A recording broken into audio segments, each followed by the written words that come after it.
check here, we can get the session started and we get underway.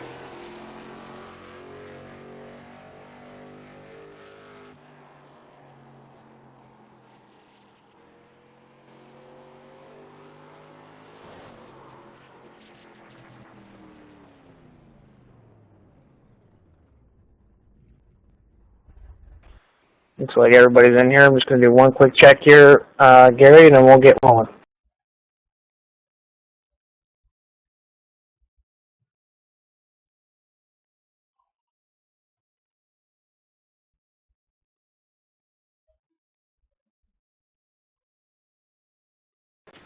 Not too bad. We're only about 9 guys short from the sign-up list, but good enough for me. Gary, you ready to go? Yep, I'm rolling. Yeah, I'm rolling. All right, guys, I just want to take the opportunity to introduce myself. I'm Justin. I'm a top split late model driver. It's taken a lot of time to understand, how these setups work, like the big bar saw spring and the coil bind setups.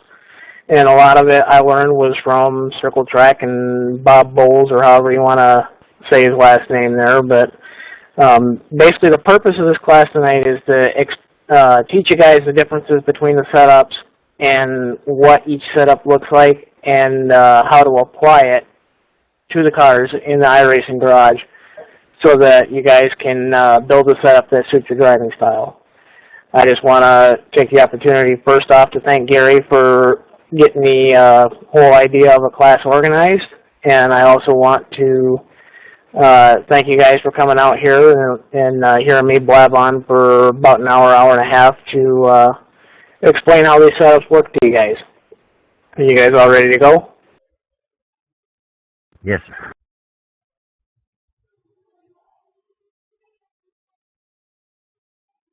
Alrighty then. First off, what we're going to do, guys, is we're going to go into our iRacing garage and we're going to load up the iRacing baseline, not the track-specific setup. We're going to load the iRacing baseline setup is what it's going to be.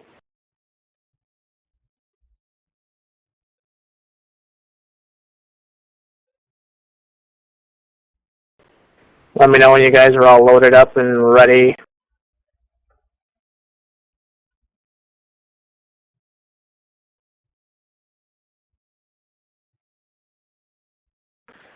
Alright guys, now we got that all loaded up here. I just want to take a minute to explain what a big bar saw spring setup is and how it works. A lot of people get confused with big bar saw spring and coil bind setups as to how they work and what each end of the car is doing. The big bar saw spring setup is a personal favorite of mine. I find it usually fits my driving style best on almost all of the iRacing tracks on the service. And the big bar saw spring setup is very much ideal for tracks that are under 12 degrees banking. They tend to create more mechanical grip, and what I mean by that is the setup of the car sitting still is going to create more grip with the settings of the springs, of the shocks, track bar, etc., and the sway bar as well. With a big bar saw spring, how it works, guys, is that on a flatter track, you want a big right rear spring in it and a big sway bar to keep it smooth coming out of the corner. But what that big right rear spring does with the saw springs in the front is it helps push that left front down in the corner to achieve more cornering grip on the front end. And basically, if you guys want to picture 4 dots representing your 4 tires on the racetrack, a standard setup is going to have the right front and the left rear being very wide contact patches, and the right rear and the left front are going to be a little bit smaller.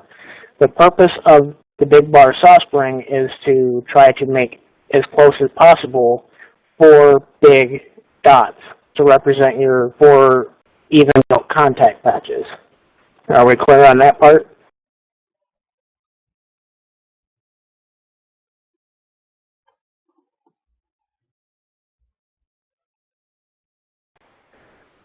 All right. Now, as to how the setup actually works and how it relates to the coil bind is in the front end of the car only. With a coil bind setup and a big bar soft spring setup, your springs in the front end are going to be much softer than what they call a conventional setup. A conventional setup is going to have somewhere between 300 and 500 pound springs on the front end, and the rear end springs are going to be somewhere between 150 to 250 pounds. But the big bar soft spring setup and the coil bind setups tend to use springs that are anywhere between 150 pounds in the front to 300 pounds. And the reason for that is if you're softening up the front end, you're trying to create not only a better aerodynamic advantage getting into the corner, but what you're also trying to do with that is to create, again, more mechanical grip on the front end. Now, where big bar soft spring is, when it comes to the rear end of the car, is by having a big right rear spring. And what I mean by big right rear spring is we're talking right around anywhere between 2 to 350 pounds split on the rear end between the left rear spring and the right rear spring. Usually you'll find about a 200 pound spring on the left rear in a big bar soft spring setup, and anywhere between, say, a 400 pound spring to a 550 pound spring on the right rear. And what that does is it promotes twisting in the chassis at each end. Because when you're in the corner, all cars, when you're turning left, want to roll over to the right side. Well, the big bar soft spring, what it does, and to create that mechanical grip and even out the tire contact patches and try to use all 4 tires evenly, is the front end rolls to the right side, and with the big right rear spring on the rear end of the big bar soft spring setup, is it forces that left rear down, actually, so you get what's called a negative roll angle in the rear end. The trick to a fast big bar soft spring setup is to balance the roll from the front end to the negative roll on the rear end. You don't want the rear end to roll too much negatively, otherwise you'll take the car out of balance. I just want to make sure I want to take this opportunity and make sure you guys are still with me as to how this works.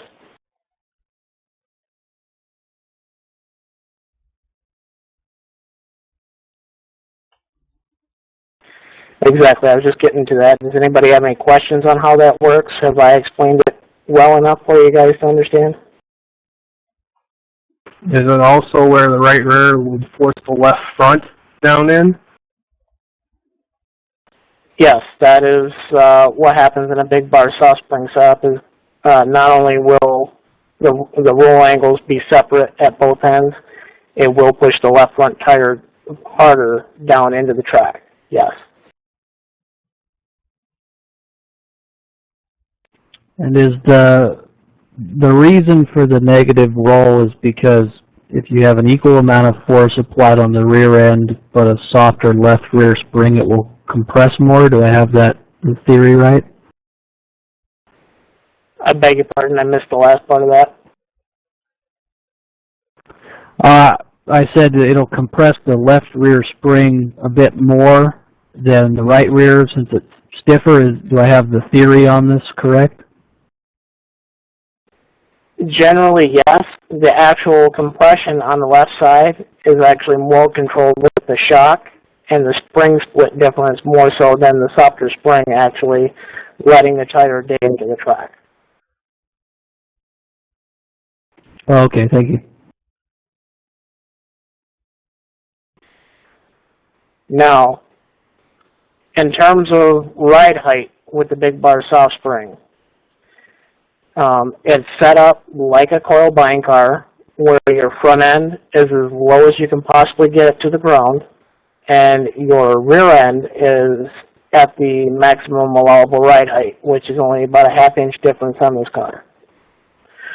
What happens with a big bar soft spring, now that we're looking just a tad bit away from the tires, I want you guys to picture a line being drawn from the bottom left-hand part of your screen to the top right-hand part of your screen, and that's basically what the car is doing going down the straightaway and on entry into the corner.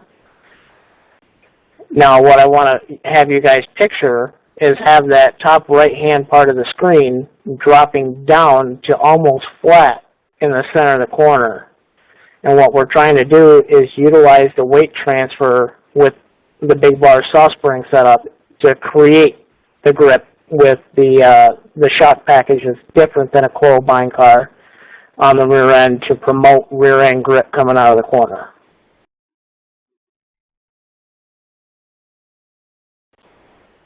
Does anybody have any questions on that part of it?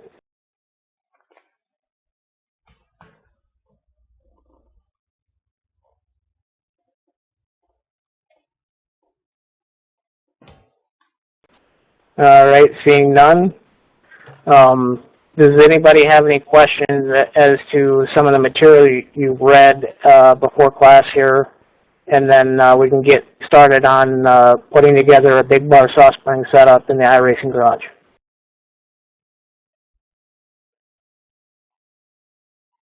Justin, I have one question, and that would be, what would you consider a big bar? What I consider a big bar, and this is just in iRacing only. This is a widely varying thing in real life. As far as the bar size goes, Gary, I believe that iRacing has a thin wall sway bar installed on the late model stock car that we're using. But in real life, I've noticed a trend towards using a thicker sway bar, like a medium thickness sway bar, and using a smaller sway bar size. So for all intents and purposes, guys, what I consider to be a big bar here on this service is anything bigger than 1.5 inches in sway bar size. Anything from 1.5 inches on up to about 2.25 inches is usually a good effective range for using the sway bar and a big bar saw spring setup. And I see, Brett, that you have a question about tire pressure and camber and how those come into play. Tire pressure is more of like a fuel-based relationship in the big bar saw spring setup.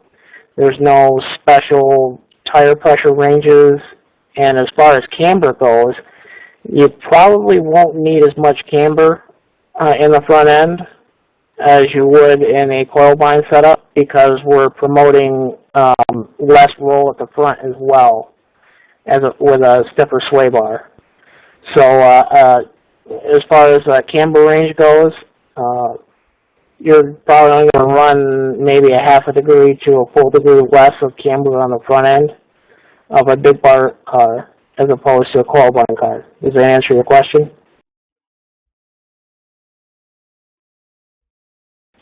Anybody else have any questions before moving on?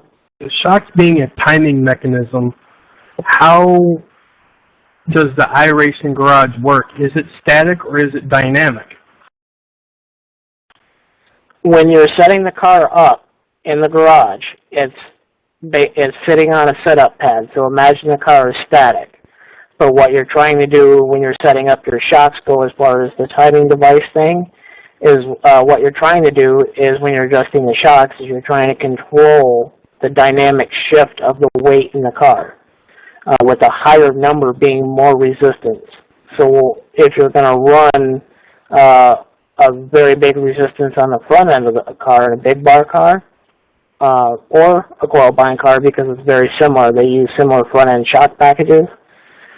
What you're trying to promote, Jim, with the shocks is what you're trying to do is set up the car statically in the garage. And then what the shocks do from the settings in the garage is they will control the weight dynamically. Does that make sense?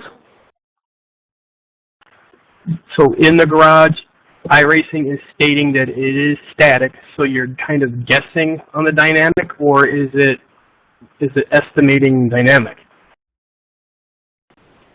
It's stating static when it's in the garage, your ride heights and your weights.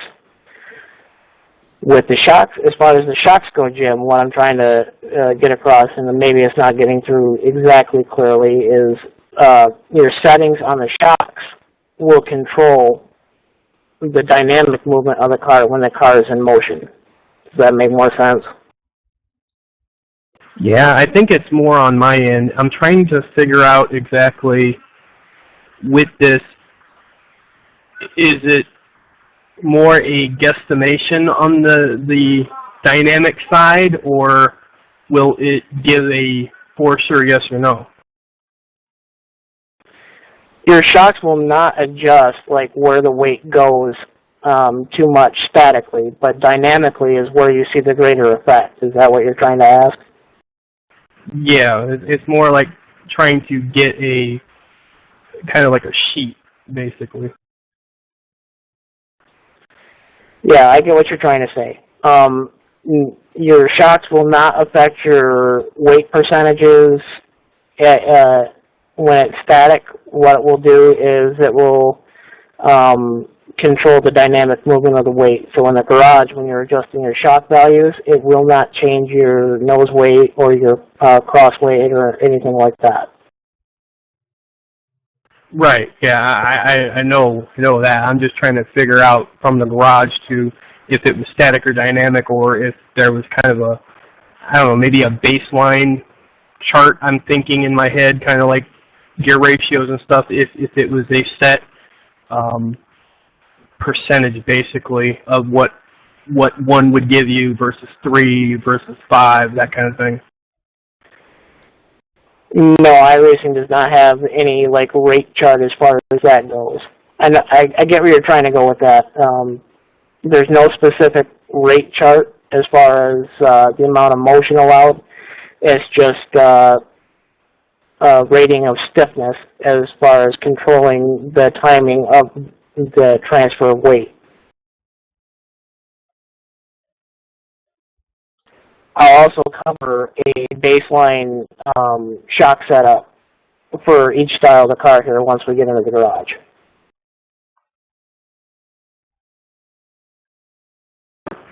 Yep. Really, the shock package that's on the baseline setup is kind of the default shock settings, 6996, whatever, for the front, and the rears are like 85 or something weird like that. That's like if you don't know what you're doing with shocks, leave them there until you get your setup close, and then start learning what shocks do from there. That's a very good point. If you guys are ready here, we can start with the setup of the big bar car and let you guys feel how that works. What we're going to do here is we're going to open the garage and we're going to see tire pressures. We're going to start off with 18 pounds of tire pressure on the left side, and we're going to run 28 pounds on the right side.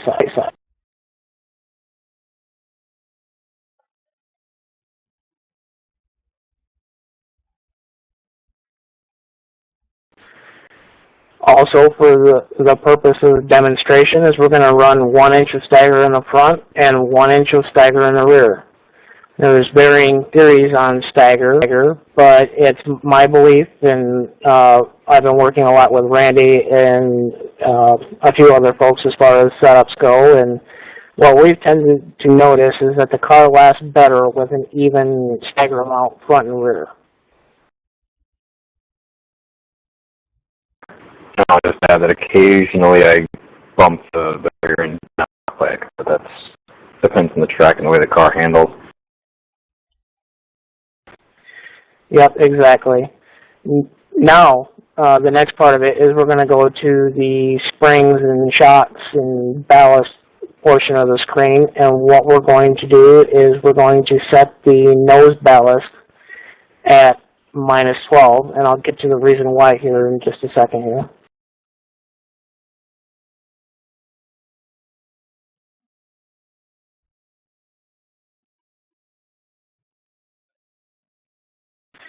The reason why I have you guys at a -12 as far as the ballast goes is a big bar car likes close to 50% nose weight as possible at the end of a run. When you run a lot of nose weight on a big bar car, it's going to overload the front tires and make your front end work too hard, and the car's going to go tight, way too tight at the end of a long run. Your fuel burns off, guys, at 0.1% per gallon here. So if you start with 10 gallons in the car, and say you use 8.5 gallons, and you're going to get 0.85% nose weight added to the front of the car, so you want to adjust that in at the start of the race. Usually, if you try to keep it from going over 50.4% nose weight at the end of a race, you should be fairly well balanced. Does anybody have any questions on why there's more rear weight than there is nose weight?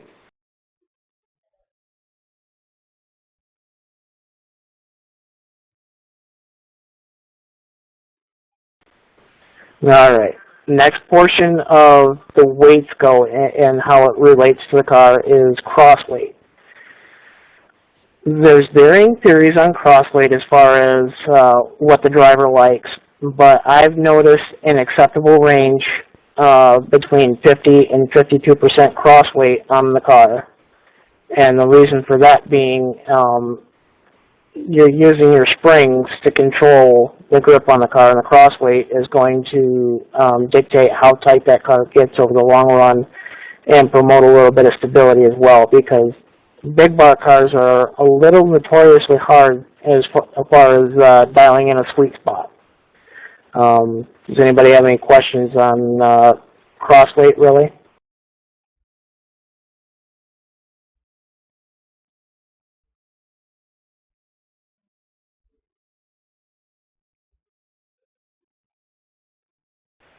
Okay, for the sake of the setup here, we're going to go with a 465 rear end gear.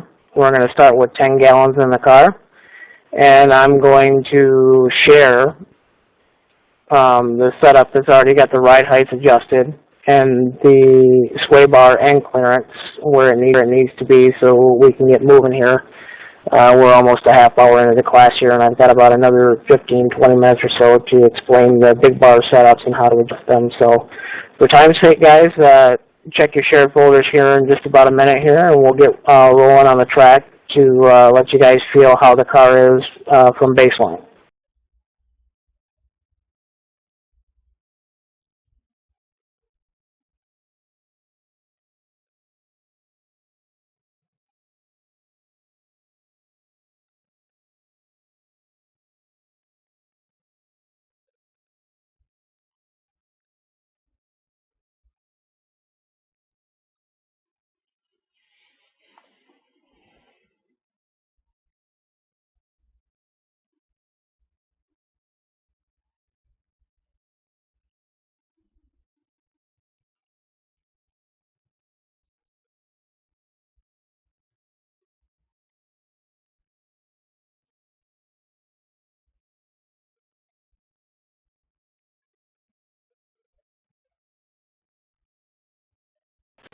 All right, everybody, go ahead and check your shared setup folders. What I have given to you is the setup with the ride heights where they should be. If you guys will carefully notice when you load the setup on your spring screen, we're going to run about 51% cross weight and about 49.3-ish nose weight.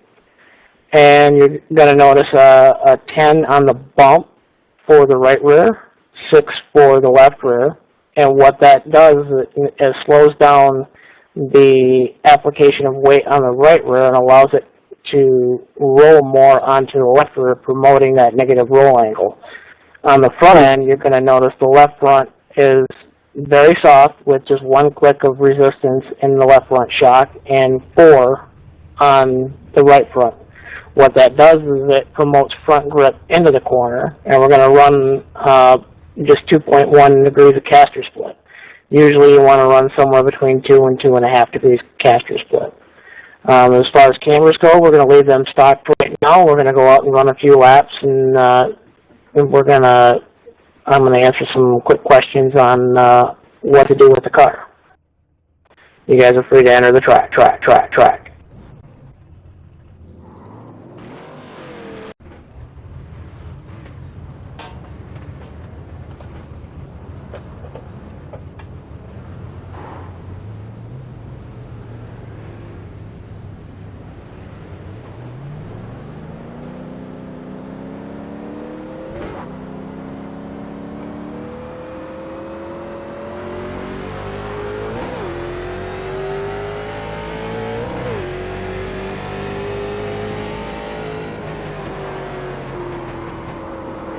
The car's gonna feel loose off the corner, so you're gonna have to just adjust for that, and we can change the sway bar size when we're done here.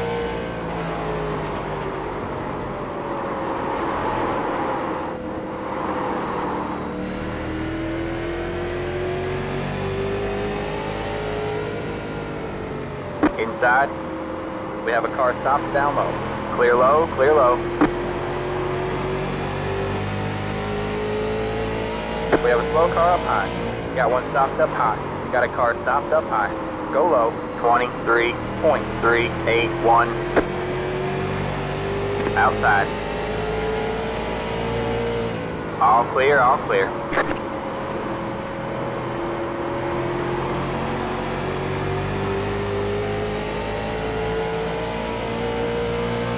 Is the setup feeling loose off the corner for you guys and pretty neutral on entry and pretty good through the middle?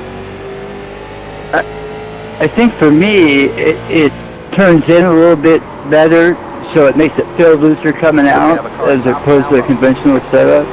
But that's just me. Go high. I'll go with that too. That's kind of how I did it. 22.016.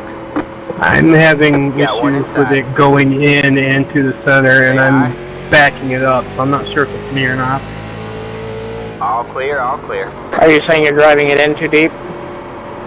I see others driving in harder than I am, so I don't think so. Sorry, Red.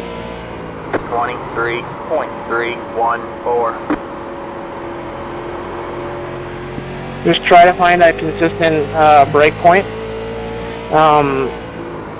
With a big bar car, you can get into the corner a little bit harder because you're putting all the weight on the front end on entry.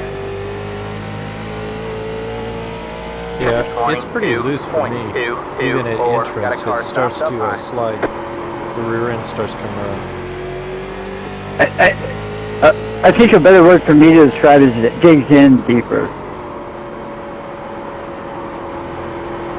You know, I might also want to try a 12-to-1 steering box that could help alleviate that overturn on entry. 2.221. Low car down low. Go high. Go high.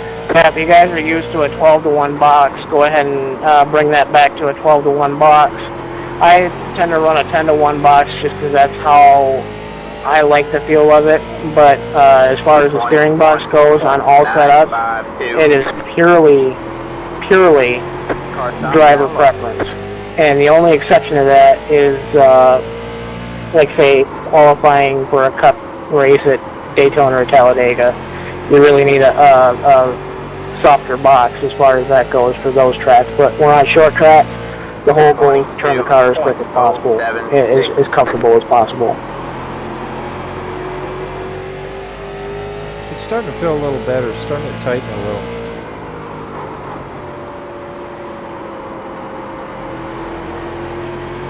Pretty manageable to me.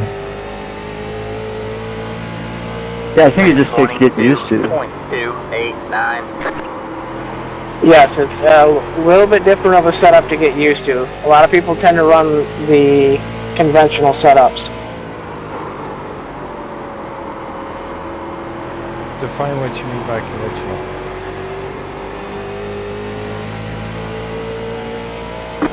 Harder front springs, softer rears, a lot of stagger. Go high. I've seen some of the front runners run some of your conventional style setups, Gary. They're not exactly the same, obviously, but they're relatively close. Stay low. 22.395. All clear, all clear. Car stops down low. We have a car stopped down low. Now that you guys have had a few laps on it, can you certainly feel the car digging into the track from entry phase to the center phase? Do you feel the car digging into the track more? 22.429. Definitely. Much more nose bite. I guess less steering input, and regardless of what ratio you're on, it feels like all for clear, me. all clear. And that's a good point. With more front end grip, you don't need to turn the Cross on entering through the center. so it's going to take a little bit of time to get used to. But with turning the wheel less means you're saving the tires or longer run.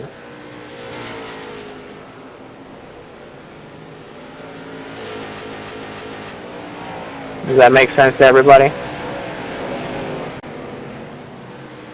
Simple. I noticed most of you are loose off.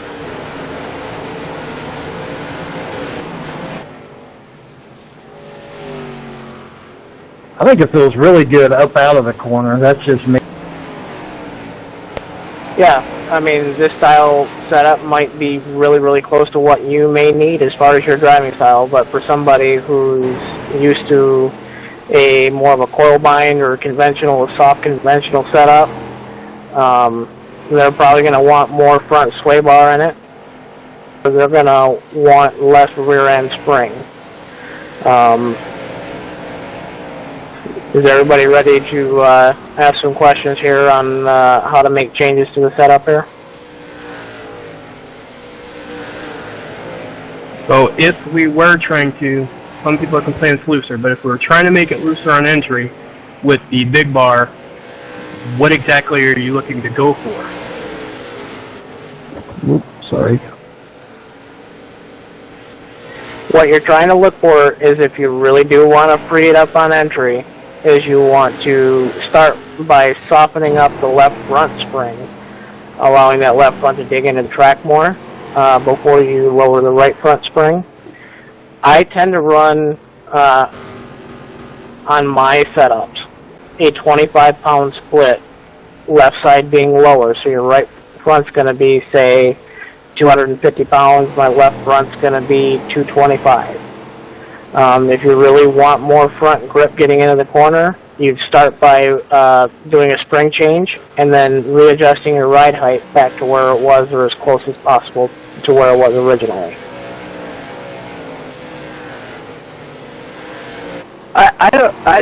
It doesn't feel loose coming out to me, just more loose in the center. Is there a way to adjust just the center? Yes, there's different ways to do it. I'm going to first explain, though, the order of adjustments from big to small. Big being sway bar, big being springs, big being tire pressures. Those are your three adjustments that are really, really, really big as far as effect go. And then it comes down to springs on the rear end being a middle adjustment, and then shocks, camber, caster, those settings, those tend to be more adjustments. If you really want to get fine about it, once you get your car really close to where you're happy with it, then it gets down to maybe one shock change in a run of 10-20 laps to see how you like it. Any other questions as far as adjustments go, other than just solving certain problems? Yeah, I had a question, Justin. Basically, you talked about dropping the left front spring, which in essence is tightening the car a little bit in the corner, because you're decreasing the amount of, or you're actually increasing the dynamic cross weight of it, correct? Yes and no. On entry, I've noticed it does tighten the car just a hair. I mean, we're talking minutely, and that's my driving style. But where I've noticed the gain on lowering that left front spring is about halfway through the entry phase of the corner into the center of the corner is where I usually see the most benefit from that. Yeah, for me, it's really good up until about center, and then it's really loose off. It's not gripping, and I'm losing a lot of time. If you're really, really loose from the center off, a stagger change is something I rarely ever do. And that would be if all my other adjustments failed. So if I'm going to adjust from the center off, what I'm going to do most likely is go up 1/8 of an inch on the sway bar and promote the bigger bar, controlling the rotation from center off. For me, Gary, what I did was I just changed. I think you got to drag two different lines for me, for between coil bound and your, or I'm sorry, BBSS and your conventional. The conventional, I was bringing it in a little bit lower earlier. With this setup, if I stay out a little bit longer before I apex the corner, it doesn't spin nearly as much. But just a suggestion. So a late apex is what you're saying. That helped me with this setup. If that doesn't help, Gary, try going up in 1/8 increments on your sway bar size, and then reset your ride heights as close to original as possible. Gotcha. Justin, is there going to be a point where your bar's getting too big, or is that just when it starts getting too tight? Usually, I try to go for what they call a loose neutral feel.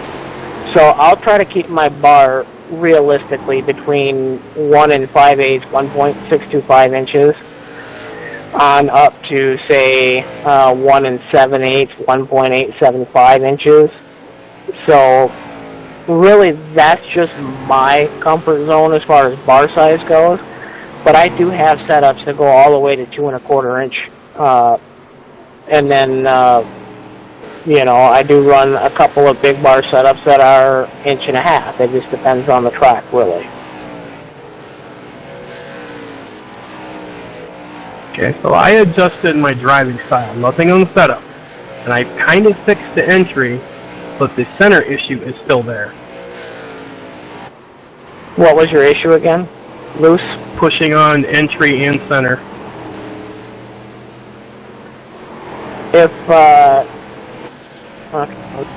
you're tighten the entry and center, try, if that doesn't help, what's your tire temperature looking like first and foremost in the center? Is your left front center temperature hotter than your left rear center temperature?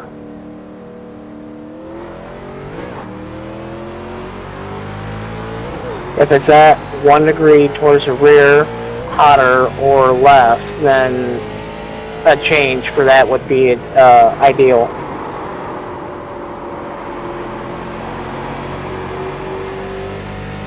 You didn't grab Gary's by accident, did you, Jim? His shared setup? Because I can't imagine this thing pushing. I drive my stuff very low, so entry is, it would show up supremely huge to me if it was pushing. And no, I don't have Gary's loaded. Gary knows. 22.033.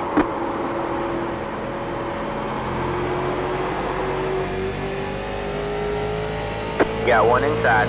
Clear low, clear low. Alright guys, is there any other questions as far as adjustments go?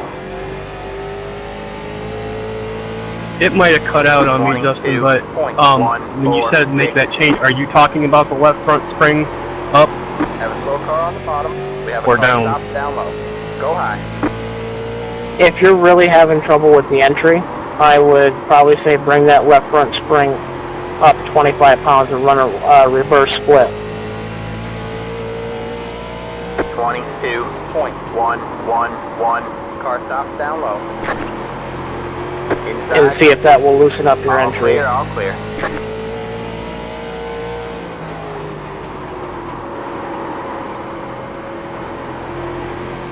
Slow car down low. Car stop down low.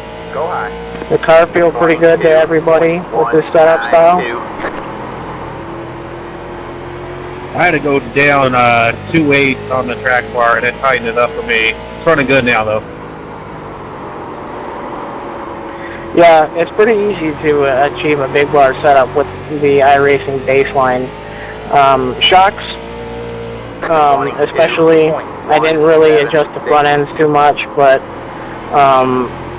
the front end shocks usually like a softer bump, and a stiffer rebound. And the reason for that is the softer bump means that the weight's going to get to the front more quickly, applying more pressure to the catch on both sides.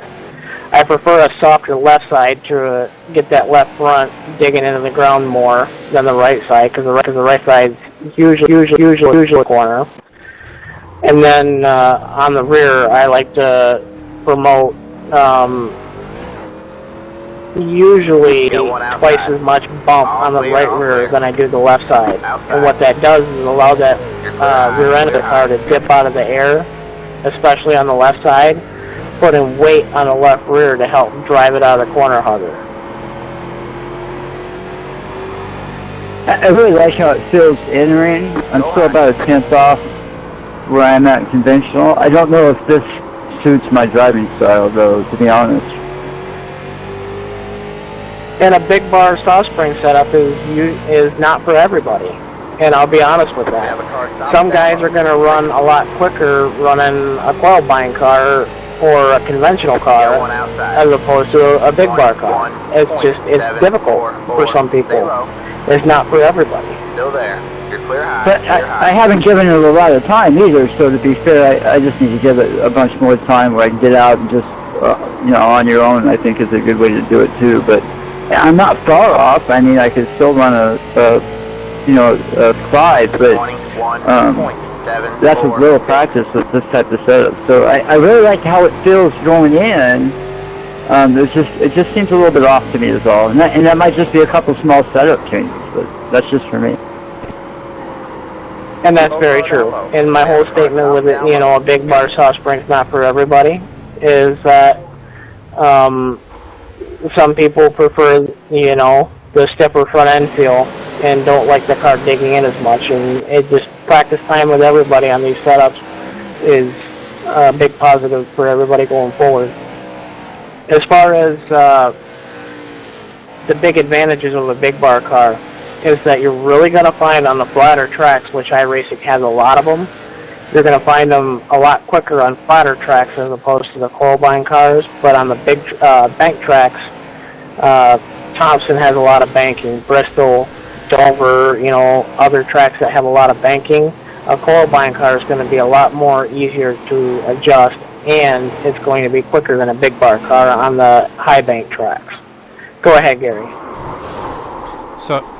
So I was having trouble breaking 22 evens, and with the setup you gave us, I dropped 1 inch on the right track bar, and I immediately dropped down in the 21.7s with traffic. So I think, like Justin's saying, a slight adjustment on that will help you. It really felt good when I did that.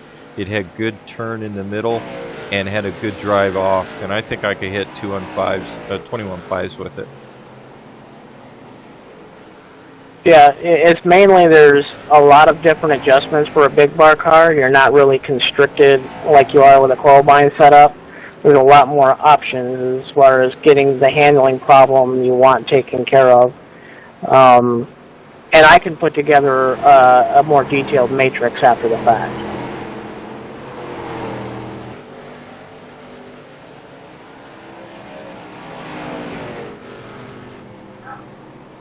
Does anybody have any questions on what the setup is doing when you're driving it? Does anybody have any questions regarding that? I guess my question would be, as far as longevity, I'm not worried about, burning a fast lap.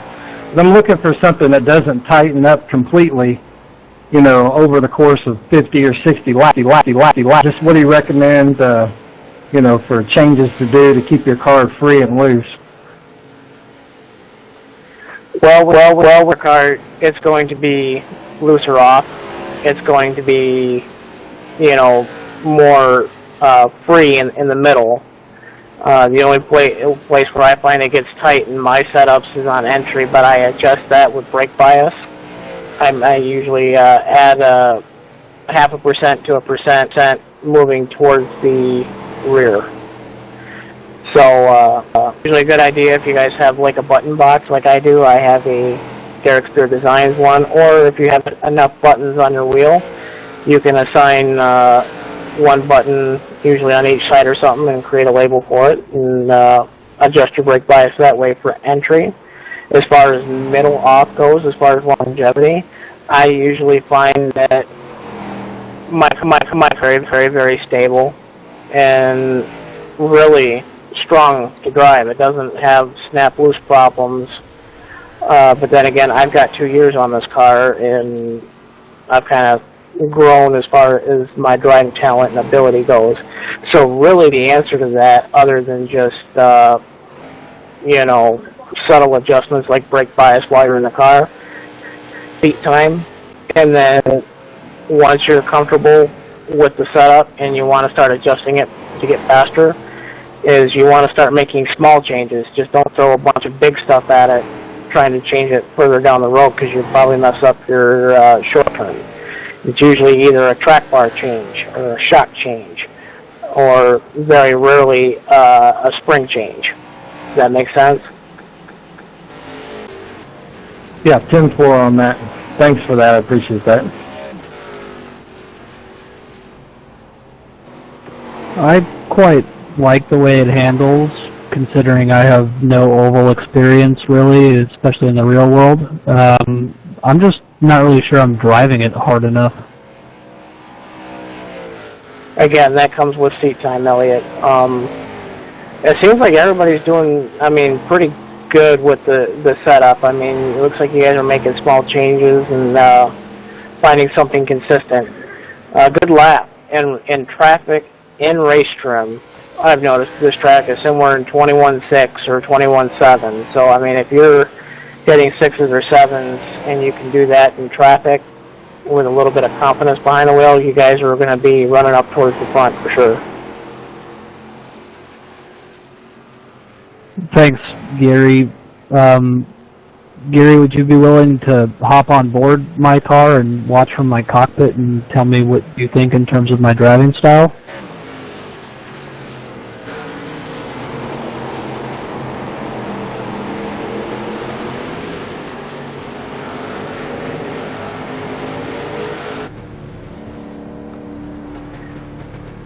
Brett, I noticed your question. If you lowered the sway bar on your car, or if you lowered the track bar, what side did you lower it on?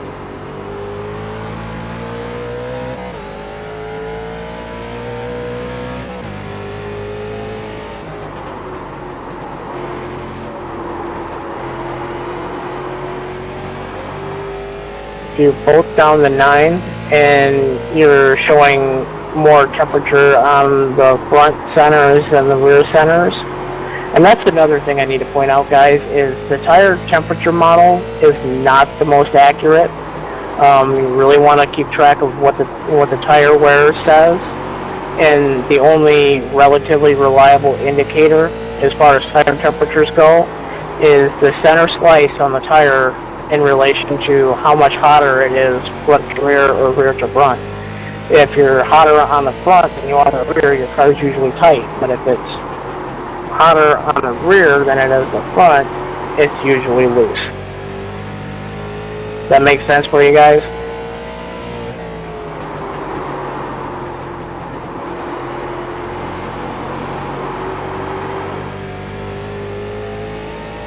If you're showing more heat on the front tires, Brett, what I would say is go up maybe a 1/4 inch on the right rear track bar. What that'll do is promote more rotation coming out of the corner.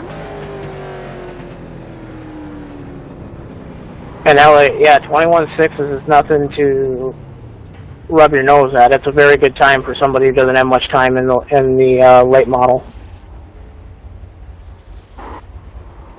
Well, that was my first lap of, tires are so cold and everything. Obviously, I don't think I could pull that consistently yet, but thanks. No, you can't. No, you can't. You got one fast lap, and then it goes down from there.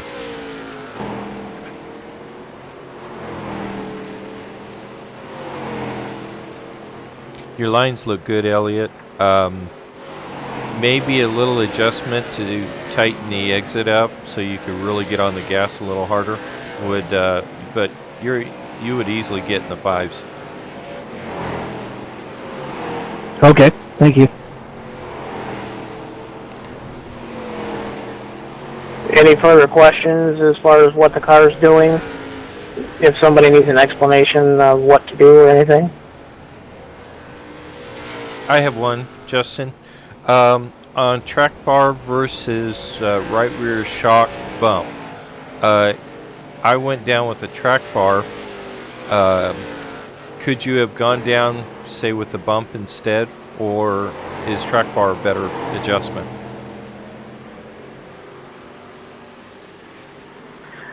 I would say a track bar is a more effective adjustment depending on where you're getting loose at. But if you want to go with a shock change, if you just want a minor adjustment, you would need to go up on the bump as opposed to going down, because when you're going down, you're promoting more weight to that corner sooner, and you're promoting more overload on the tire if that's the one you're overloading. So if we're loose center off, going up on the bump would give us a little more grip off the from center off.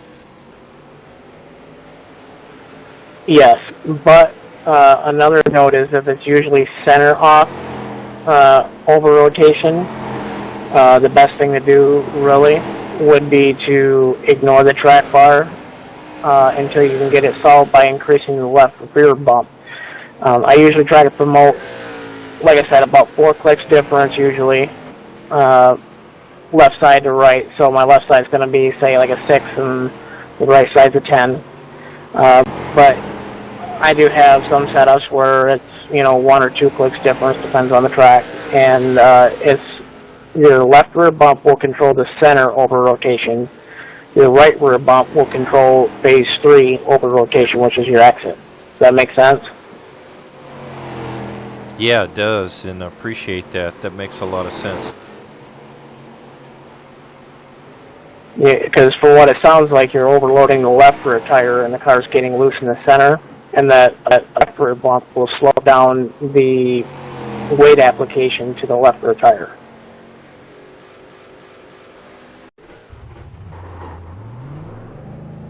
Times are looking good, guys. They're looking very good, very stable, very consistent.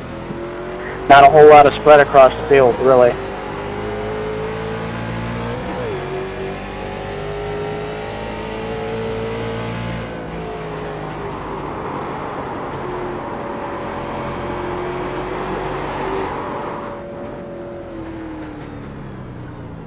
Whenever you guys are ready to move on to the next segment, discussing coil buying cars, just let me know. We can get rolling here in a couple minutes. I think this set, this feels much better the longer into the run I get, for sure. I can tell you that.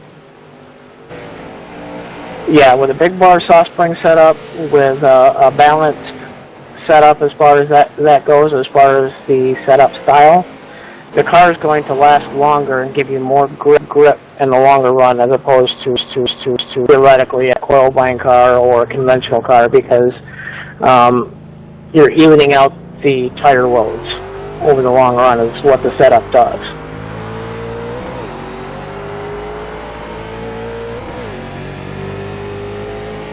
Well, I know with even though I was faster on the hot lap, of course, with the conventional, I don't think I was able to stay in the 9s after 8 or 9 laps with the conventional, but with this one, it wasn't too difficult after 9 laps or whatever it was.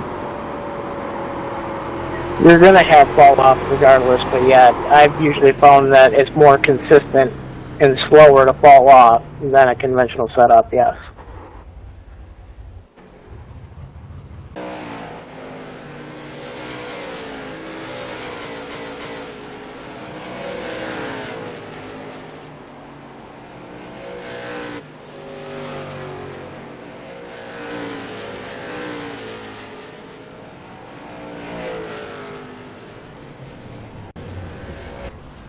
I did, like you mentioned, Gary, and dropped that right track down to 8.5, but it definitely tightened it up a little, so it wasn't so loose in the mid, but it was just a little too much. So I think there's a good adjustment there somewhere, and maybe with the bump stops like you were mentioning.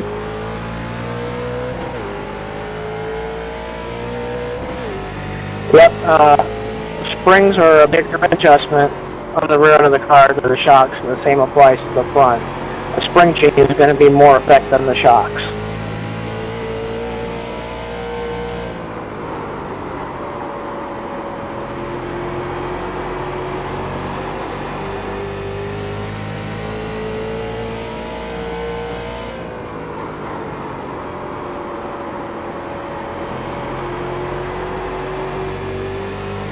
And guys, I will be posting the baseline here. All you would have to do is adjust the gear, go out and run a few laps, and see how the car does, and make your adjustments from there for the remainder of the track. But I also have a coil bind base setup that I'm going to pass out here in a minute. So when we get started on coil bind cars, you guys will have a baseline for that too. 21.768. We have a car stopped down low. Those are some great laps, Jim. Where it was, well, I mean, those are great line, man. I still can't get through the center, and I'm starting to think it's me. 21.83. You know, with all things, seat time is the biggest cure I've found, really. I don't know how much more, I mean, Jim, a 21.5 is fantastic, I think. My 21.4 was a completely different setup. I can't even get close to that with this one. But the longer one, I think, is much better. And seat time, like Justin's. Well, I got seat time, but if I could cure that center issue, I probably could hit fours without trying. There's just something in that center, and I'm really starting to think it's me. No, I do it too, but I don't know. Jim, go up on your left rear track bar, maybe a notch, maybe two.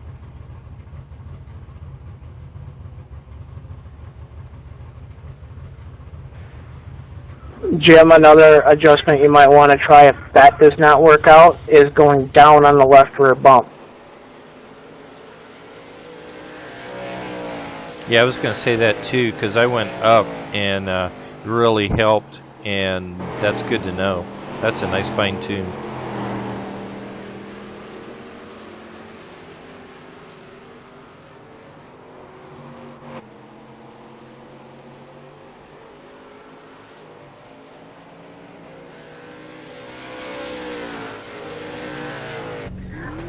I won't have time tonight to get it posted, but sometime early next week I'll put up an adjustment guide to help guide you folks on order of changes and certain like situations, like what changes to make to the car usually.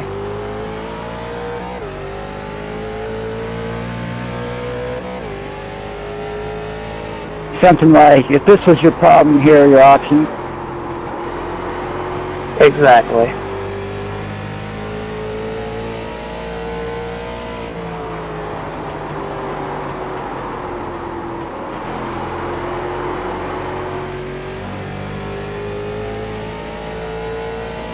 Matt, I do have to say, from where you've ran in the Sarah League at this track to your times right now, you're looking about 2/10 faster, just from my memory.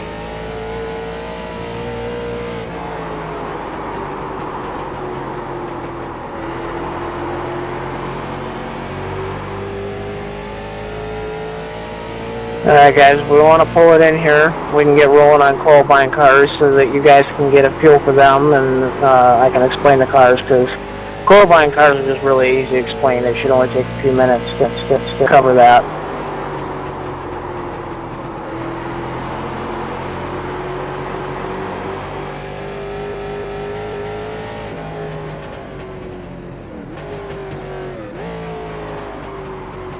Hey, just one more, thanks a lot, Justin and Gary, for the other night. I had to bail early the other night, but you guys doing this for the community means a ton. There's not a lot of people who would be willing to put their time out like this, and I know I certainly appreciate it. You're most welcome for that. I mean, it's nice to be able to do something nice for the community whenever I do get the chance.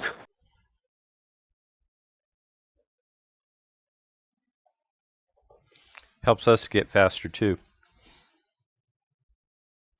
Well, better competition just means you got to work a little bit harder, and it really promotes talent.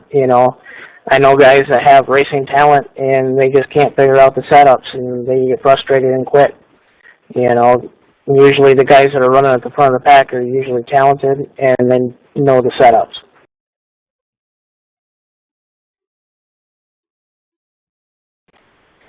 All right, guys, as far as coil bind cars go, it's a similar philosophy to the big bar soft spring cars, the BBSS cars for short. The coil bind cars, what they try to do is promote soft front springs to promote better aero on entry, and the rear end stays in the air all the way around the track. And the reason for that is with the coil bind car, you're trying to achieve more efficient aerodynamics by lifting the rear end of the car up and getting that nose down to keep air from getting under the car. What that does is it promotes aerodynamic downforce to create your mechanical grip rather than softer springs and bigger sway bars and other, big changes on the car, so to speak. The purpose of the coil bind car as far as when to use it over a BBSS car is going to be at high bank tracks like Bristol. Longer tracks like here at USA, you can use a coil bind car very well. I'm pretty sure I said Bristol. I know there are a few other ones that the series runs is relatively high banked and would be a good track to try out a coil bind setup if it fits your style.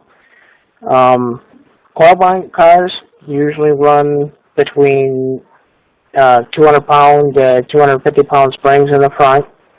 And in the rear end, we're going to have a lot different setup where we're going to run either 200 to 250-pound springs on the left rear, and your right rear is going to be somewhere between 300 and 375 pounds.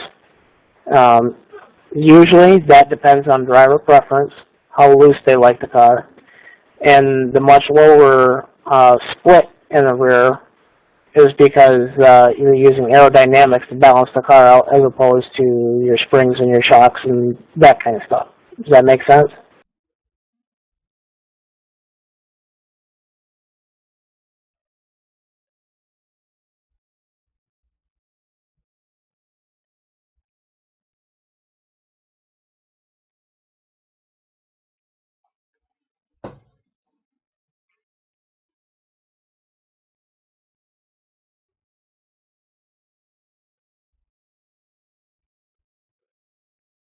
Now, going on to the coil bind part of it, is I just shared a coil bind baseline setup in the iRacing garage. If you guys want to load that and take a look, and I can go through and explain what's going on as far as why the settings are the way that they are.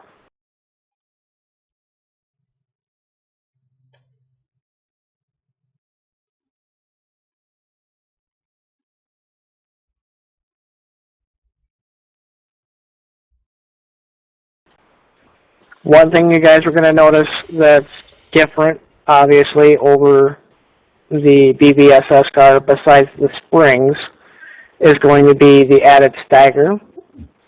Your tire pressures really won't be too much different. Slightly more nose weight, depending on driver preference, and a higher cross weight.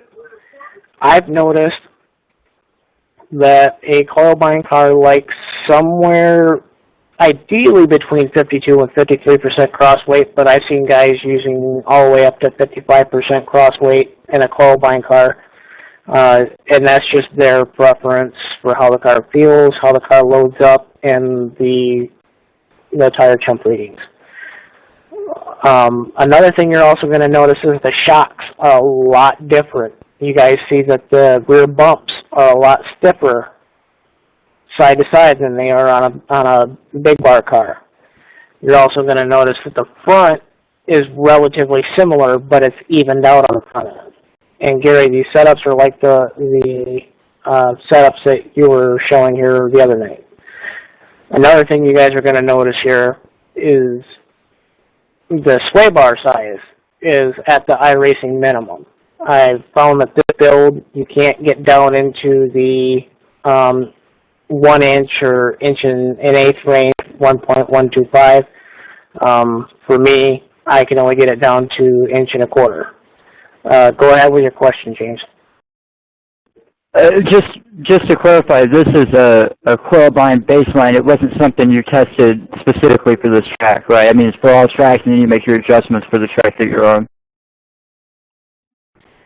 Yeah, I started out on this track. I've ran this setup at a couple others, but it will need setup changes, obviously, to adapt to each track. But this is a baseline that you guys can have and work with for all tracks.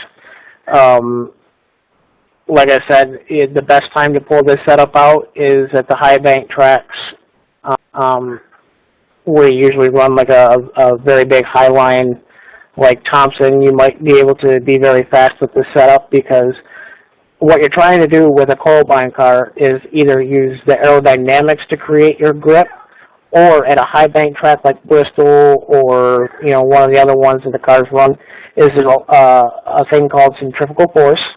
I know most of you guys know about that, but what that does is it uses gravity's force to pull the car down on the track. And it has enough grip at the tires, but what you're trying to promote is the better aerodynamics to create more efficient downforce. Does that make sense, guys?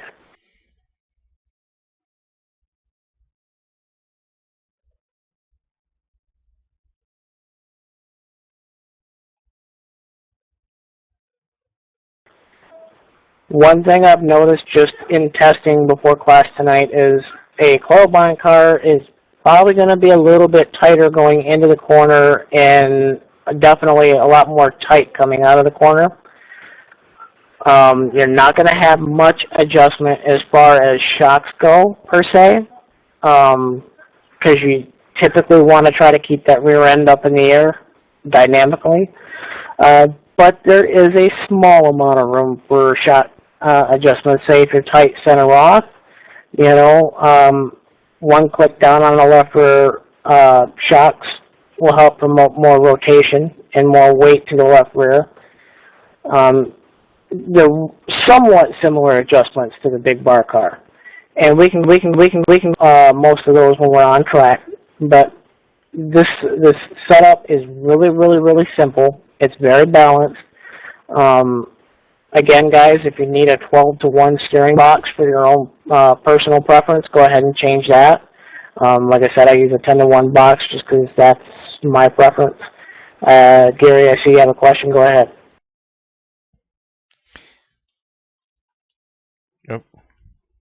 Yeah, the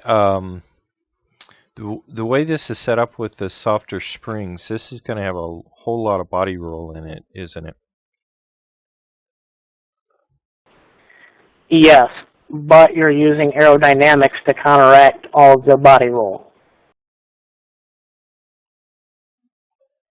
So the best use of this is on a highly banked, because the aerodynamics and the gravity are going to keep it from rolling too much.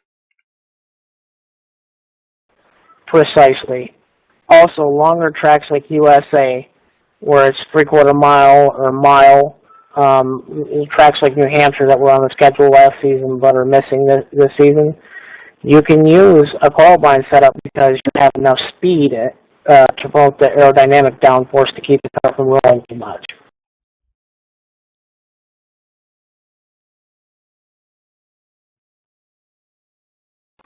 We all clear on that?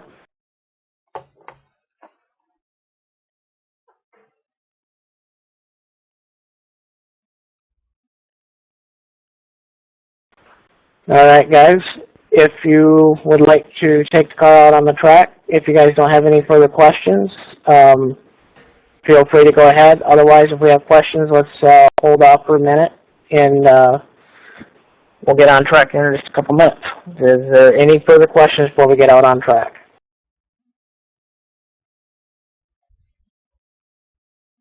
Probably not till we get on track. Yep. Like I said, what you're going to feel different from the car you just ran, 20, 30 laps on in practice is the car's going to feel overall a bit tighter. These are for guys that like to use a little bit more steering force, or that kind of stuff, or guys that use big bar setups. This is the setup that you would go to if you were at a very, very big track and you couldn't get a big bar to work. Or, like Gary said, the highly banked tracks like Bristol, that kind of stuff, this is the setup you would use to compensate.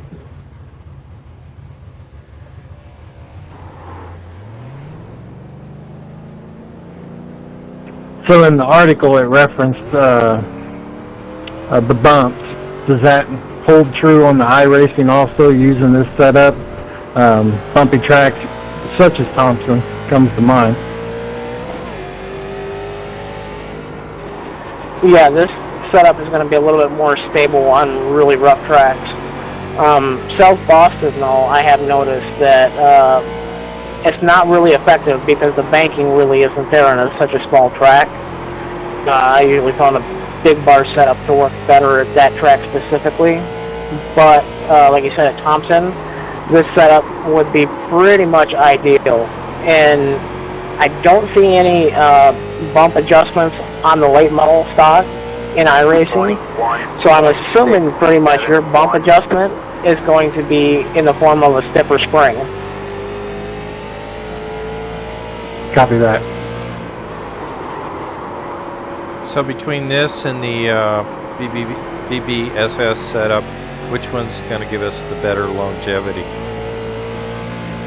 22.03. On a flatter track and a shorter track, in that combination, a big bar car is going to give you better longevity and better grip on the long run. On a high bank track or a really rough track with medium banking, a coal mine car usually is going to give you better longevity, and it'd be easier to adjust a car to be fast. We have a slow car up high.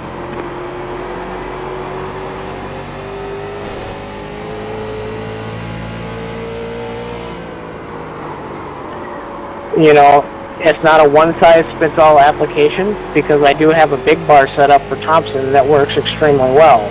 That's just really, really hard to dial in the car. Does that make sense?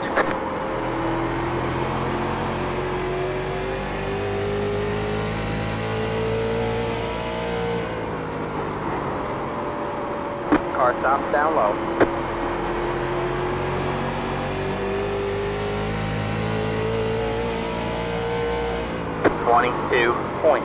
I have a question too on their stagger. I notice you're a lot lower than what shows up on the spreadsheet from Mark or Matt. Matt, I think it is. Go low. How do you calculate yours?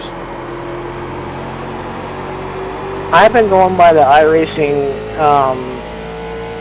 cheat sheet that's been given to me. But stagger, you're more than welcome to go higher on a coil bind setup because that will help the car rotate, and also it will take some of the roll out of it because obviously your right side tires are going to be bigger than your left side. 22.101. We have a car stop. And in terms of like steps of adjustments, stagger would be one of the first changes you would make if you're not satisfied at all with the handling.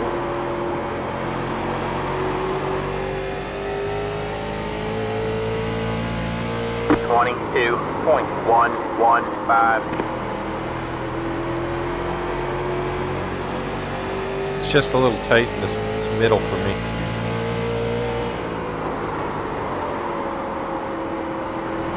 If you can't find happiness with stagger, like I said, try the one click lower bump on the left rear and see if that'll work for you. Ideally, you don't want to get that rear end out of the air, but if the stagger doesn't work, that would be your next adjustment because it's really effective for the center off.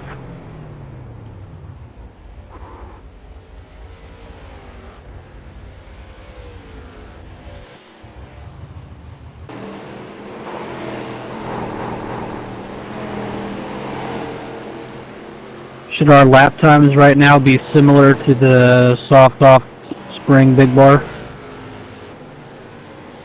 In theory, yes. They should be really, really similar.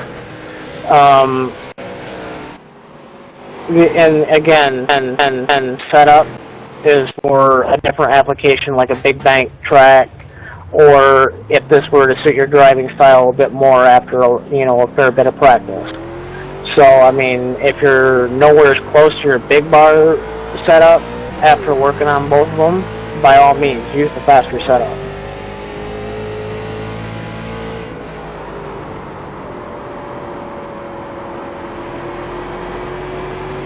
You should start off in the 21.5-ish on a really, really fast race lap. And then you should start falling off from there, because we don't have new tire model 5 or whatever the new version is. The car's fastest lap is on cold tires, and that kind of changes a bit once we're on the new tire model. Get one outside. Go high. 21.761. Well, pretty much, if you're tight with a coil bind all the way around, one outside. I mean all the way around, All clear, all what clear. do you do then? If you're tight all the way around, what I would do, Jim, is I would lower the front springs. Technically, that would tighten the car, but you're giving yourself more mechanical grip on the front end, and see if that works. Otherwise, if it stays tight all the way around, then I would try adding stagger. Go high. Okay, I went up to a 1375 on stagger, and it made absolutely zero difference at all. I mean, it's just, for me, it's just stupid tight all the way around.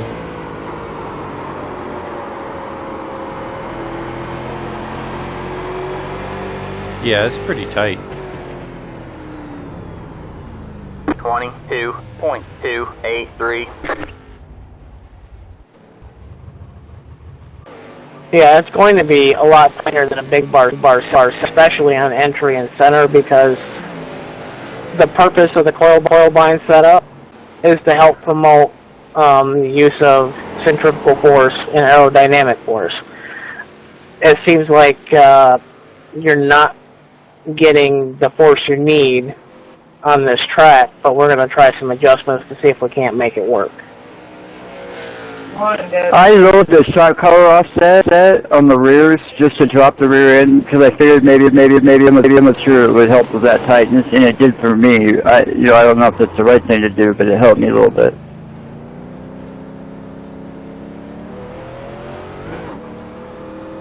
And it loosened it up? Well, yeah, it loosened it. Well, there's not as much arrow on the back because you're bringing that tail down, so it's not catching as much wind. It just loosens it up a little bit, just enough to where I was able to, get into. I ran 2 laps in the 5s, which was, not bad.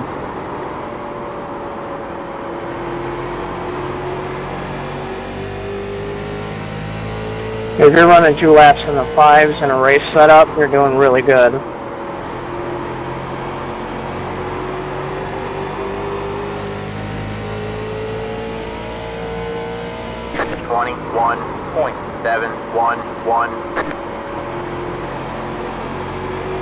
Inside.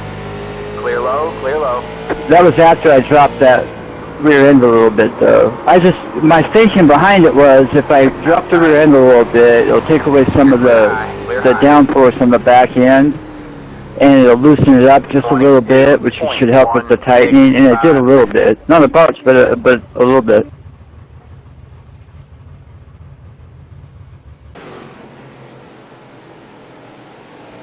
And that's very true, guys. A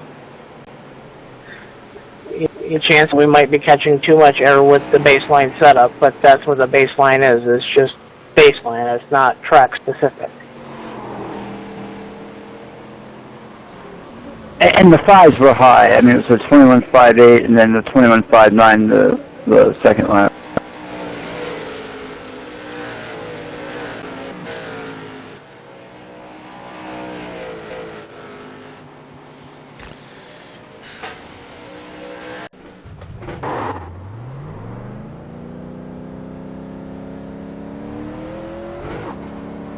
So how's the track bar going to affect the aero on this?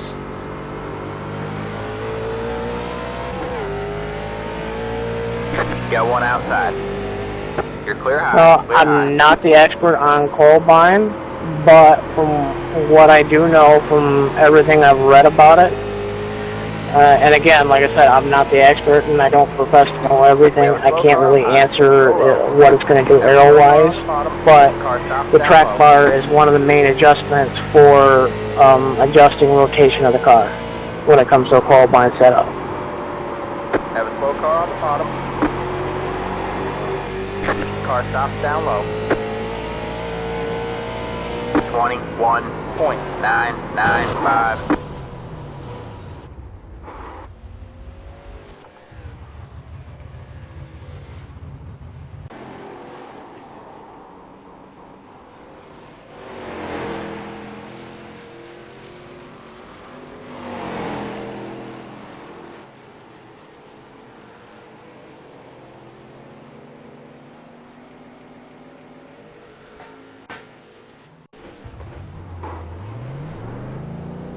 Also, one thing that I do feel like I should point out is if it's just tight, like really bad, feel free to move the track bar mounting place up from bottom to middle, or even top if it's just so bad it's just going straight and following the back 40. Go high.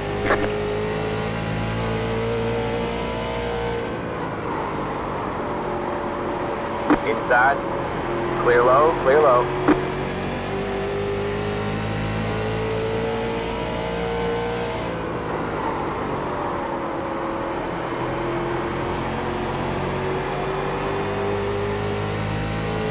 Go high. 21.678.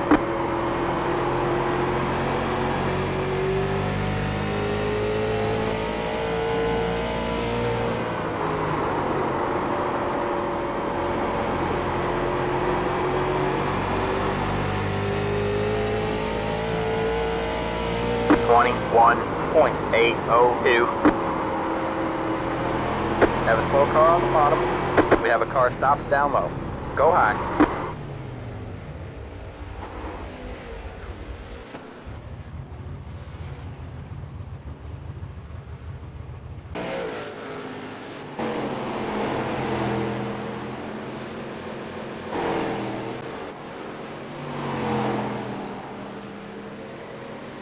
Jim, I've made a couple adjustments on the coil bind setup for this track where I'm at, and just ran a mid-5 on the first lap in race trim, and a 6 on the second lap, a low 6. If you want to give it a try, you're more than welcome to.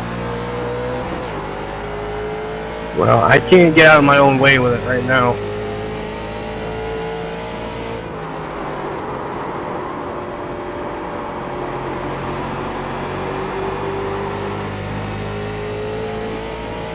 Now what I did with that setup is I took the rear end out of the air just a little bit and went up 1 inch on both sides on the track bar, and it seems to rotate a little bit better, along with softer springs in the front to get the front end down more. If it's still tight after that, I would say that a coil bind at an intermediate track like this, as far as using the setup, because you can use both coil bind and the big bar here and do it relatively well, I would say go back to the big bar if you can't get the coil bind to work.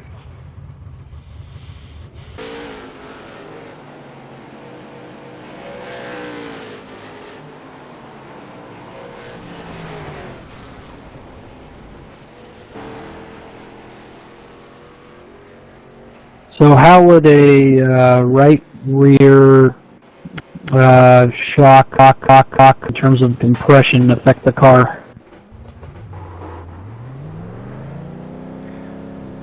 A right rear bump, which way are you wanting to go? What is the problem we're trying to fix more directly? I went down 3 clicks to 11, and it seemed like it got up off the corner slightly better.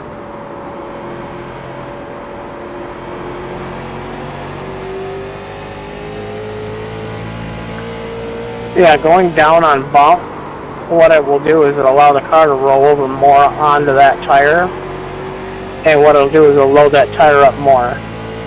And a coil bind setup's not going to evenly load all 4 tires regardless. And that's why I say it's better on the bank tracks, like even more bank than USA. The only reason why I bring it up here at this track is because it's a longer track and aerodynamics come into play, just like they would in a big bar setup. Going up on shocks, on the bump side, what that does is it increases the resistance to that side of the car. So say you go up on the right rear, what that's going to do is it's going to delay the movement of weight over onto that right rear, and it's going to tighten the car up. But what you did going down 3 clicks is you sped up the amount of weight transfer to the right rear, and essentially what you did to get better rotation is to allow more movement sooner, allowing that car to roll over on the right rear and drive harder out. Does that make sense? Yeah, it does. Thank you. 21.9. You guys feeling slower with the coil bind setups on this track? 10-4. That's what I thought. I know the late model stock is more meant for the big bar soft spring setups, but I feel it's worth it to teach coil bind setups because they do have their purpose on the bank tracks.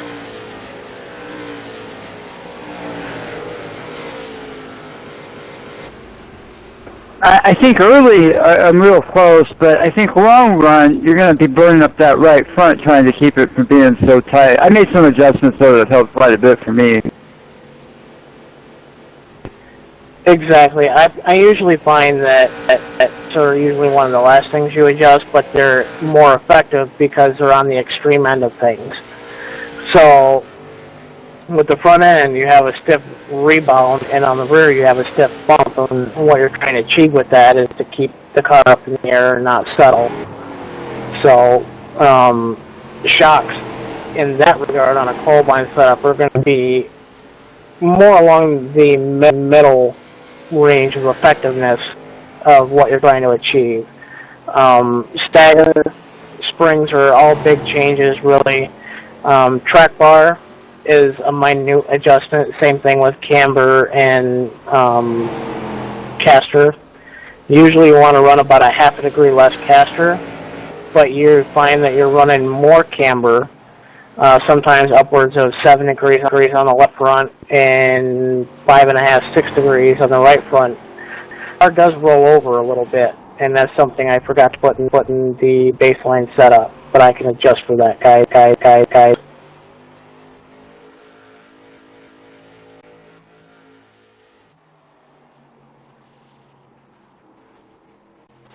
Is that the smaller sway bar size we're allowing the car to roll more in the corner?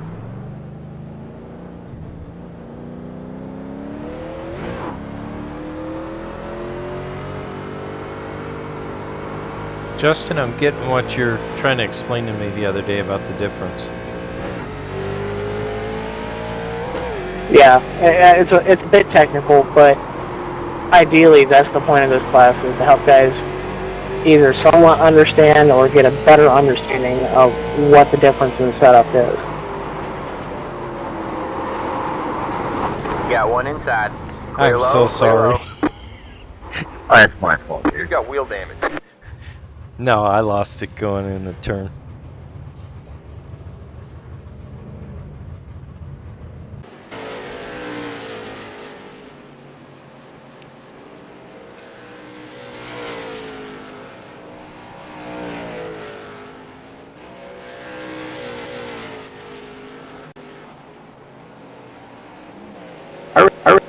Justin, all I had to do was bring the left and right track bar up a little bit, and I got good turn and good grip, and I'm doing a lot faster.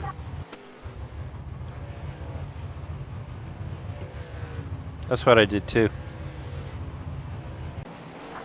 Yeah, that's the idea of this class. Guys understand the car better. We do have about 12 minutes left in the session here, so I'm just gonna leave the floor open for you guys to ask questions about either setup, and I can do my best to answer those questions. Well, before we cut off, I just want to thank you and Gary, of course, again, and Bill last week.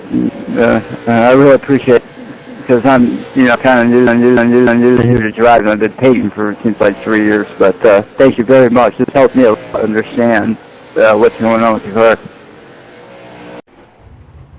Yeah, not a problem. I appreciate helping people who are willing to listen.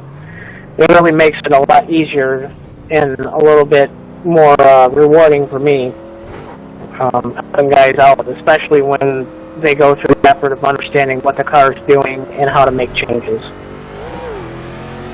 This is definitely a good car to learn setups on. Yeah, one thing I've noticed is this car is unlike any other when it comes to setup principles, and once I can understand coil binds a bit better, I think I'll do a lot better in the C, B, and A cars.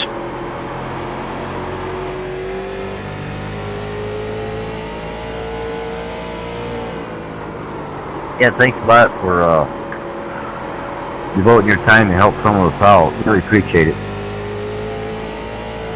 Not a problem. As you tell Team HAR, you're welcome anytime to learn something from me.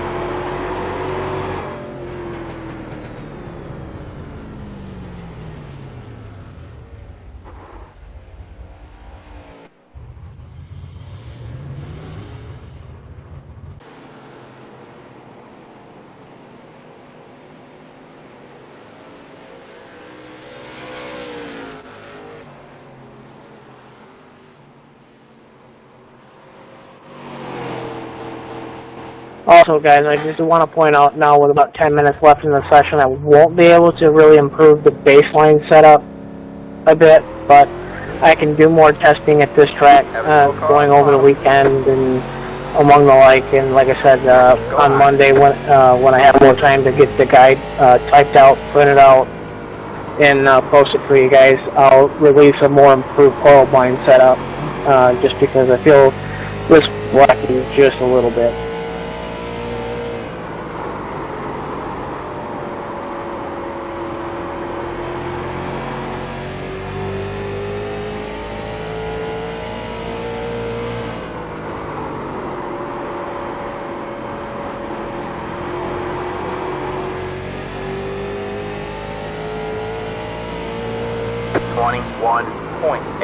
Anybody have any other questions? I know it's geared towards the race, but I'm just wondering if you could touch on what kind of tips or tricks you got, you do for qualifying. Usually I try to stick between 2 and 4 gallons of fuel, depending on how much rear weight I want, and obviously qualifying tape. And then where it's possible, I like to run a different and special line going into the first lap of qualifying. You enter right out against the wall and about a third to half a way through the turn, and you turn down to the bottom and get a big run going down the straightaway. Usually you can knock about between a quarter and a half a tenth out of your lap, and it depends on the tracks.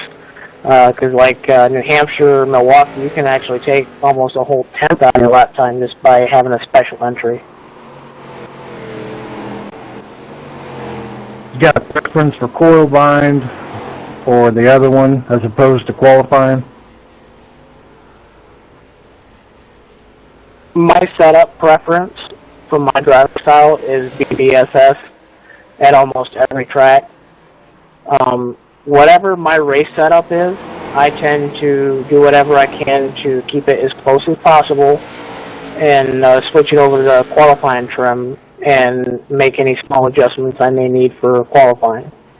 Really, like qualifying setups really aren't too far off my race setups as far as my shocks and springs and that stuff goes.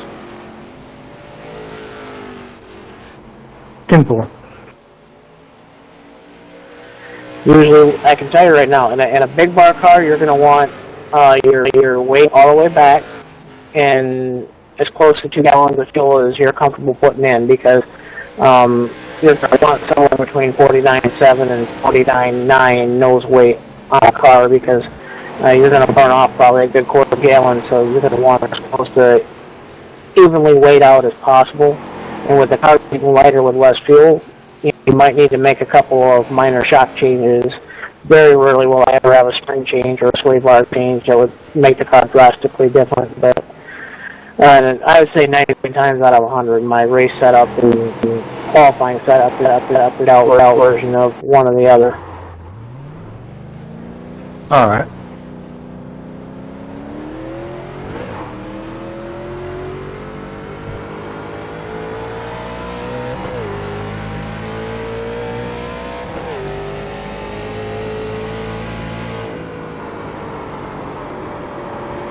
Well, Jim, I think you'd be happy to know that camber adjustment really made the car super loose on the coil bind setup, so I think the car was lacking the camber that I forgot to put in.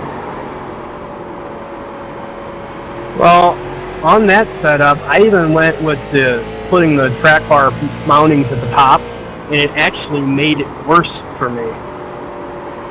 And that's all the way around. Nothing specific, it's just all the way around. Yeah. I also found after running more than 5-10 laps that I was wearing out the wrong sides of the tire, like the outside of the tire on the right-hand side and the inside of the tire on the left side. Well, wearing more than the left side, so I was showing I probably needed 1 to 2 degrees more camber. And I can get it balanced out, I just need more time. Like I said, I'm not the expert on coil bind setups, but I do know enough to be able to spread the word and help you guys understand them for tracks other than this too, because I think Bristol's on the schedule for this next season, and you guys are probably going to want to refer back to this coil bind setup for that week, especially. 839.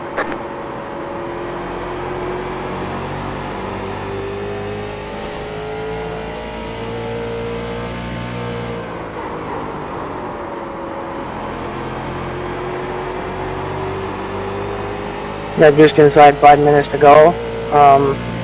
Gary, I do want to thank you for your help and being able to record the video for the night and helping me out so I didn't have to do 2 nights of classes just because I've had a lot going on here. But Gary, I want to thank you, man, for all that you've done, and I've even learned a couple things from you as well. Well, that's a compliment right there. Hey, I just want to say, guys, one of the things that makes this series so great is how much information we share and how open it is. And, I just started posting my sets out there, and people started liking them. And personally, I think there needs to be a few more. So, I mean, it's kind of like some of you might want to, take on the challenge of maybe posting some sets and going for it, because that's what makes our racing great. And we have some really great races, and the people, you guys are the best guys to race with. I just love this series. So thank you all for making my time here so much fun. I've had the greatest blast racing here.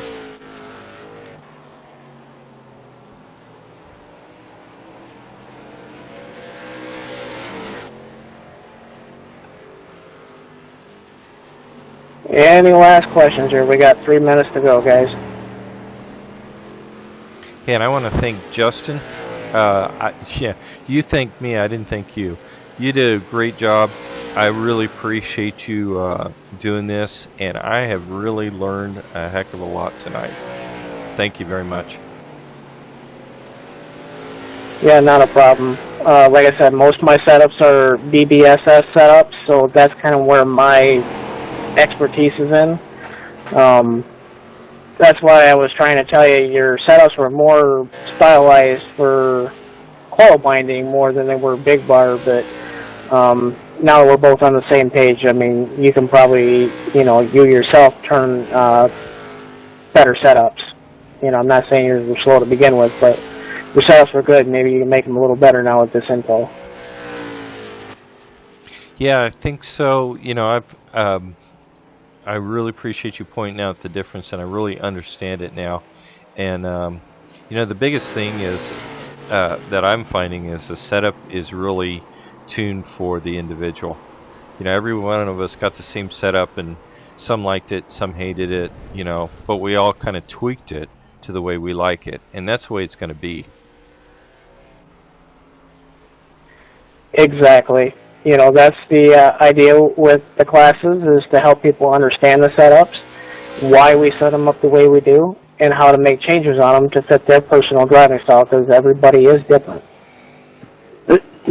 Especially for, like, the late model, the track structure. I mean, these tracks are more driver, to me, and it's just my opinion, but there's more driver involved.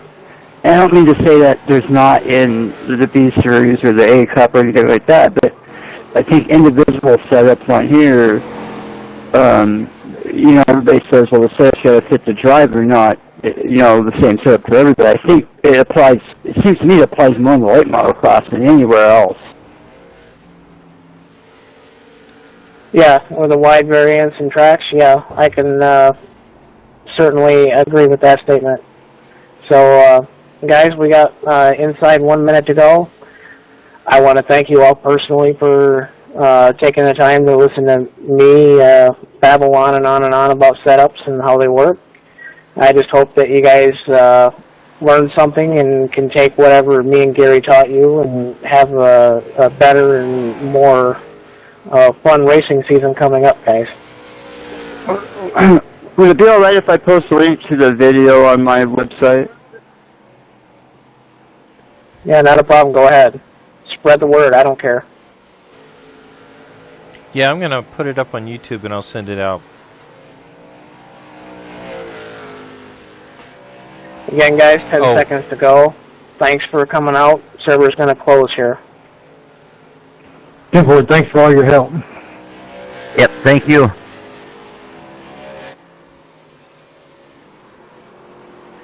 Have a good night, guys, and I hope you have a really enjoyable Season 3. Yeah, good luck in your race. Yep, see you guys on the track.